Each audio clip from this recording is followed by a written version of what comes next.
Okay, this is a serious video, so I'm dumping the whole, the usual template and the whole sarcastic persona that I usually use.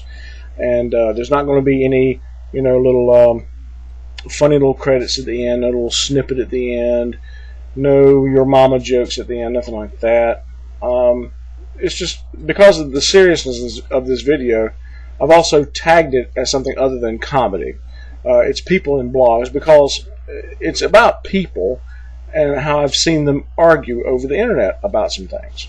Now, I've seen various tests here on YouTube, like true Christian or true atheist test or whatever. Okay, and most of the time, the people issuing them think they're smarter than the people they're arguing with, and this arrogance comes out in the way they frame their arguments. In particular, the people that call the other side irrational, thereby implying that they are the only rational ones in the argument.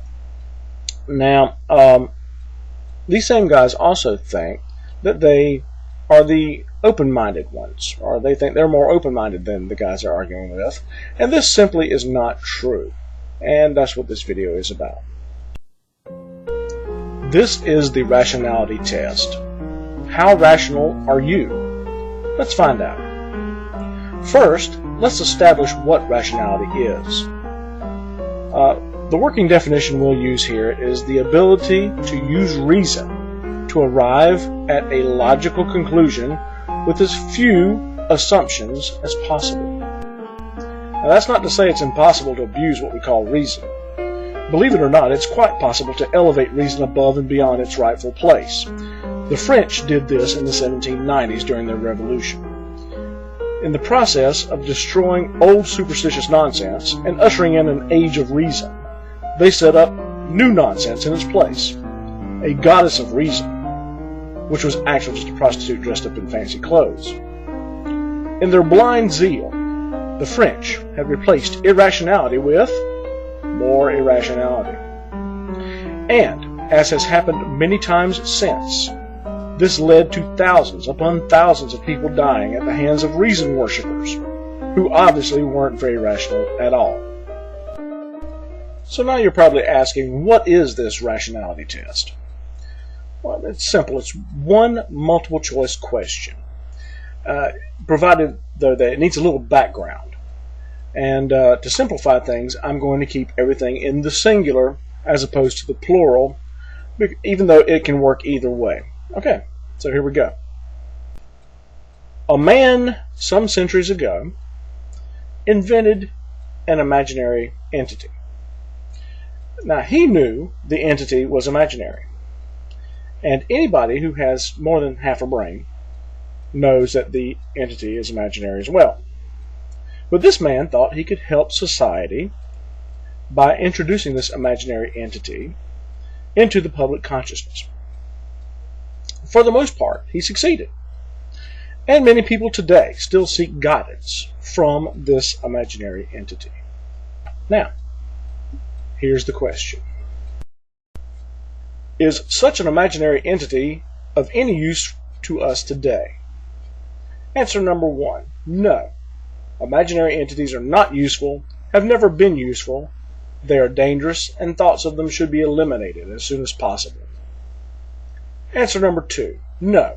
An imaginary entity may have been useful in the past, but today we have science and technology which make imaginary entities obsolete. Answer number three, yes, but only for the unintelligent masses who still need imaginary entities to guide and comfort them. Smart people don't need such things as imaginary entities. Answer number four, yes, such things are useful for a smoothly running society, and smart people can look to them for guidance, but such imaginary entities don't fall within the realm of science, and therefore they need to stay separated from scientific endeavors. Answer number five. Now, I know I said this wasn't a comedy video, but let's throw in this comedy option just for the fun of it. Okay. Yes. Not only is an imaginary entity useful, but once our technology level is sufficient, it can be detected by scientific instruments. So now, which answer do you think is the most rational one? Is it number one, number 2, number 3, number 4, or comedy option 5? Well, you've probably noticed during the duration of this video some letters and numbers along the bottom of the screen, a total of 6 of them. If you take those letters and numbers and go to your browser and type in the address for the most popular shortcutting website on the internet, here's a hint. It makes URLs tiny. If you type in that website address and then you type a slash and then those letters and numbers and then press the enter button, you should see the answer to this test. And you should see how rational your answer is in comparison. So, I hope you got it right.